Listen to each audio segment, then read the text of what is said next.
A Uni, ela nasce de uma reunião de estudantes que tinha uma preocupação muito grande com o cenário no mundo, não era só no Brasil, né?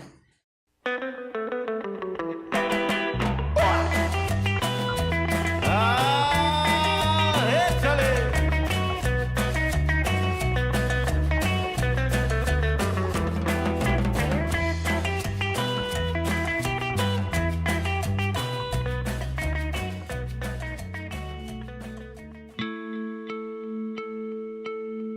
O avanço do nazifascismo e a possibilidade do nazifascismo vencer a Segunda Guerra Mundial colocou o mundo inteiro em alerta.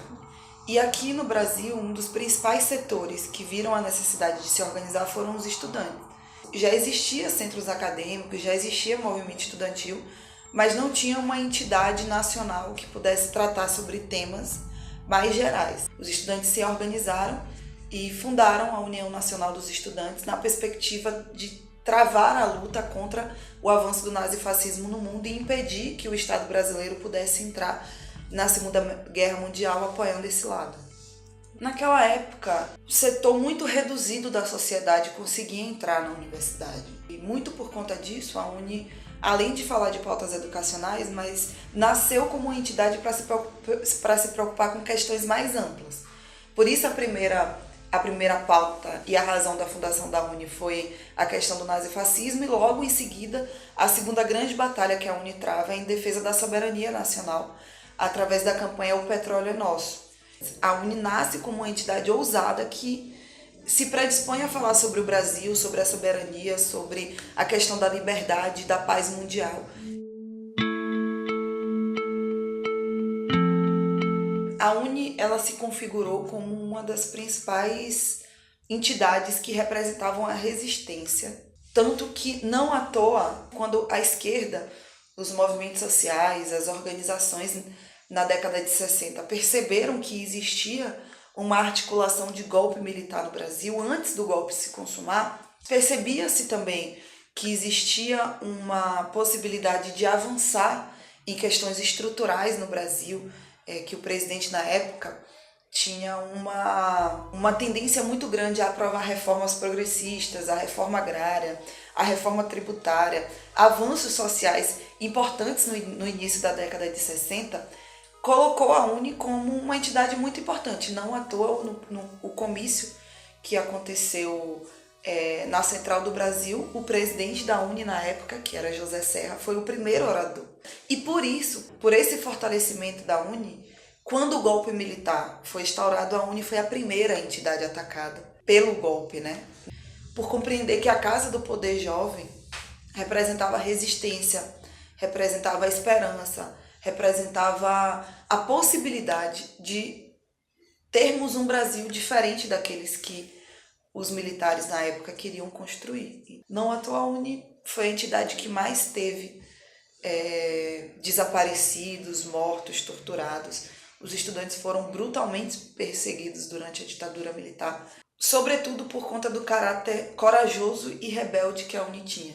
Ainda na ilegalidade, ainda perseguida, a Uni ousava construir congressos, ousava mobilizar estudantes, ousava fazer passeatas, ousava fazer pichações nos grandes centros urbanos do Brasil para demonstrar a vontade da juventude brasileira e estudantil daquela época, que era a liberdade, que era a democracia. A gente tem grandes brasileiros que entregaram a sua vida em nome da nossa pátria.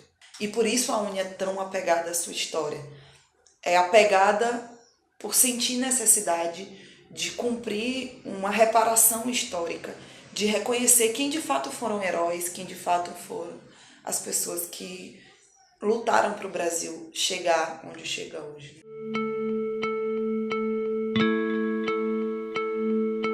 O Brasil passava por um processo de corrupção, de implementação do desmonte do Estado, a sufocação dos direitos trabalhistas, condições precárias de trabalho, desemprego alto, inflação alta, um caos econômico e social no Brasil muito grande, né? E marcado pela nítida corrupção que existia por parte do Estado brasileiro. E a nossa mobilização ali era justamente para derrubar um presidente, mas sobretudo para derrubar um processo e um modelo neoliberal que estava sendo implementado no Brasil. E eu acredito que foi importante a vitória que nós tivemos quando o Collor se vê obrigado a renunciar, porque sabia que o seu impeachment seria aprovado, no processo de acúmulo de força que a gente conseguiu para que houvesse um fortalecimento maior do campo democrático e popular no Brasil. Vamos ouvir a carta de renúncia termos do presidente Fernando Collor. É assim vazado o requerimento. Excelentíssimo senhor presidente do Congresso Nacional, levo ao conhecimento de Vossa Excelência que nesta data renuncio ao mandato de presidente da República. Porque quando a gente vive o momento, a gente acha que 5 anos é muito, mas do ponto de vista histórico, 5, 10 anos, 10 anos do período do Fora Collor ao período que Lula ganhou a presidência do país é um período curto, né? Um período em que a esquerda conseguiu dar respostas de forma muito rápida por conta desse processo de conseguir colocar muita gente na rua para fazer um debate contra o projeto neoliberal que representava Collor e depois Fernando Henrique Cardoso. E durante a história da UNE, cara, a gente mostrou muito que os estudantes têm capacidade de ser vanguarda de massa, de sair na frente, de inaugurar períodos de resistência, de inaugurar períodos de disputa de governos populares para que avance mais. E os estudantes acabam sendo a comissão de frente da luta política que se torna uma luta política massiva. Foi assim no Petróleo é Nosso, foi assim no combate à ditadura militar, foi assim no período de redemocratização do Brasil, foi assim no período do impeachment do Collor, foi assim também no período de Fernando Henrique Cardoso. E foi assim quando a gente conquistou governos democráticos, através do presidente Lula e da presidenta Dilma, em que nós tínhamos mais capacidade de fazer passeata pressionando para que tivesse mais avanços na educação. E eu não tenho dúvidas que o setor educacional foi o setor mais vitorioso nos últimos 13 anos do Brasil. A gente conseguiu avançar muito mais do que a reforma agrária, a gente conseguiu avançar muito mais do que outros setores. Os direitos trabalhistas avançaram também, mas menos do que o setor educacional, que possibilitou assim, jovens entrarem na universidade como jamais se imaginaria no Brasil.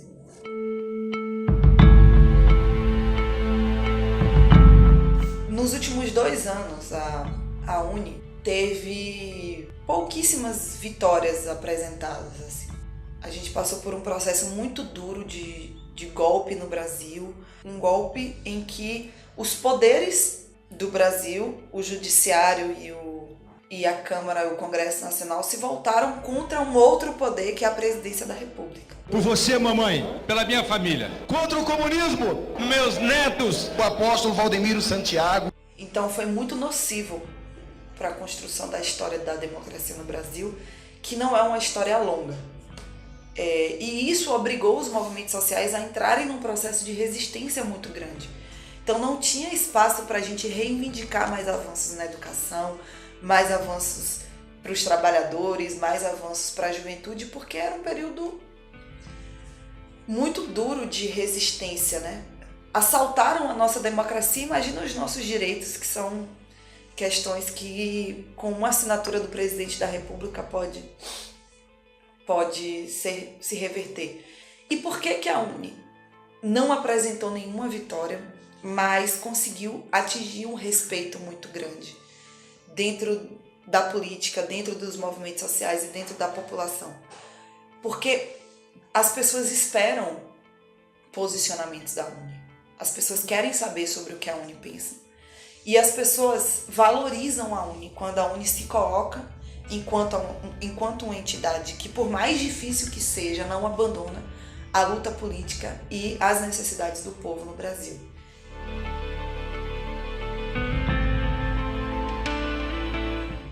Eu acho que tem 2 coisas que a UNE precisa enfrentar no próximo período. A primeira delas é compreender que nós precisamos ter muita firmeza na defesa de eleições porque nós precisamos garantir que a democracia no Brasil seja restabelecida através do voto popular.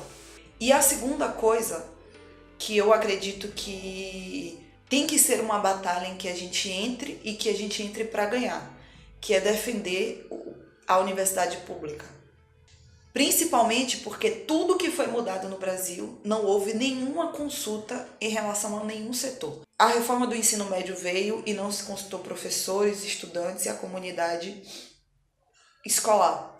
A reforma da Previdência está em curso para ser aprovada e ninguém ouviu a opinião dos aposentados no Brasil. A reforma trabalhista veio, passou, promoveu, na minha opinião, o maior retrocesso no direito trabalhista da história do Brasil e o governo não ouviu os trabalhadores. O governo quer mudar o FIES, o governo aprovou uma PEC 55 que coloca em risco o setor público do país e eu não me assustaria se houvesse uma ofensiva muito grande para quebrar o caráter gratuito da universidade pública.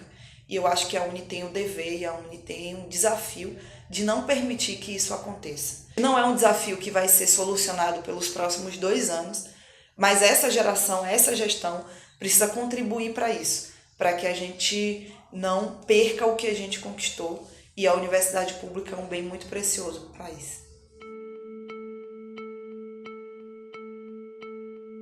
Há 80 anos, a UNE é mais acostumada a lidar com momentos difíceis do que com momentos fáceis. Então, a UNE é especialista nisso, né? A dureza do momento fortalece mais a UNE e faz com que a UNE continue sendo preciosa como é. Por mais que o momento seja duro, por mais que o autoritarismo, ainda que velado, ainda que por baixo dos panos, exista no Brasil, a gente precisa convencer mais a população e, em especial, os jovens, de que lutar pelo Brasil é o nosso dever. A gente não pode entregar o Brasil para essas pessoas que já demonstraram que não amam o Brasil como a gente ama. Porque quem ama o Brasil não tira direito de trabalhador, quem ama o Brasil não destrói com a aposentadoria das pessoas, quem ama o Brasil não faz uma reforma do ensino médio autoritária e quem ama o Brasil não vai destruir a universidade pública. E eles estão fazendo isso. Então eu acho que é o nosso dever contribuir para que a UNE tenha mais 80 anos. E a forma de contribuir é convencer pessoas a amarem o Brasil, a não desistirem do Brasil e a lutarem pelo nosso povo. Porque pode ser utópico, pode ser um grande sonho, mas é melhor viver sonhando do que deixar Michel Temer ser presidente do Brasil, sabe? Olha, a gente quer um Brasil em que as pessoas sejam respeitadas e que as pessoas sejam felizes, porque eu acho que o Estado brasileiro precisa estar a serviço da felicidade das pessoas. Quando a gente fala que a gente quer mais universidade pública, quando a gente fala que quer que o menino da periferia tenha condição de sonhar, de conquistar, de ter uma educação de qualidade, de ter uma vida diferente do que o pai dele teve, do que a mãe dele teve, é porque a gente pensa na felicidade das pessoas. E por isso esse governo não representa a gente. Porque foi um governo que tomou o poder para fazer as pessoas serem menos felizes, fazer com que as pessoas trabalhem mais, sejam mais exploradas, tenham menos acesso à saúde, tenham menos acesso à educação. E não é esse o Brasil que a gente quer viver. E eu imagino que daqui a 80 anos ainda vai ter muito estudante como a gente, assim, animado, disposto. E eu acho que a UNE só chegará a 80 anos, a mais 80 anos, se essa geração der contribuições para isso. Porque eu acho que a gente não pode deixar os estudantes desistirem do Brasil.